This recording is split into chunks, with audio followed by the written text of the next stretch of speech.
Alors, merci pour cette première question. Une question, un jour une question. Est-ce qu'une jeune fille de 19 ans peut avoir un périnée relâché? Oui, tout à fait.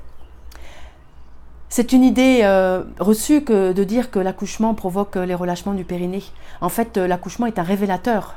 Mais évidemment, si ce périnée est malade, est blessé, il peut se manifester par du relâchement ou trop de tension ou par une absence de ressenti.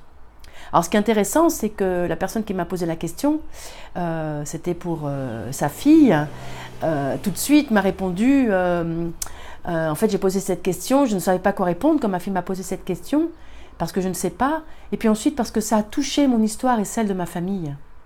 Comme par hasard. Et bien sûr, il y a du transgénérationnel. La médecine chinoise nous dit que la musculature du périnée, c'est la mémoire des ancêtres. Et je le constate tellement dans cette exploration transgénérationnelle que ce sont nos ancêtres qui peuvent porter ces mémoires et nous les transmettre. Ce n'est pas forcément des histoires qui sont vraiment arrivées directement à notre génération. Ensuite, alors bien sûr, dans cette question, et c'est pour ça que ça reste anonyme, ça touche l'intime. Donc il n'est pas question sur Facebook de se dévoiler. Pour moi, tout ce qui est dans l'intime doit rester dans l'intime, même si j'en parle. C'est en parlant, en osant en parler, que des femmes ou des hommes, ou des jeunes filles d'ailleurs, peuvent poser des questions. Et ces questions restent intimes. C'est normal, c'est évident. Bien sûr, donc elle parle de cette difficulté à parler de l'intime en live, oui, c'est complètement normal.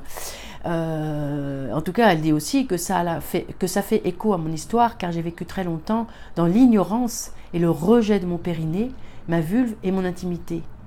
Alors forcément, sa question est venue me percuter en plein dans mes inconforts et mes peurs. Voilà, encore cette expression de la peur.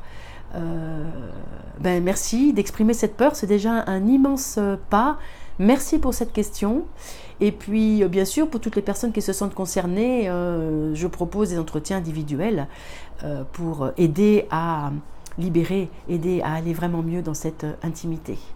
Alors, à qui la prochaine question? Osez dépasser vos peurs, comme moi là, d'être sur Internet et de faire ce défi un jour, une question. Mon expérience de sage-femme, devenue un peu plus sage, peut vous aider à des compréhensions. Donc, je suis Anne, femme, sage-femme.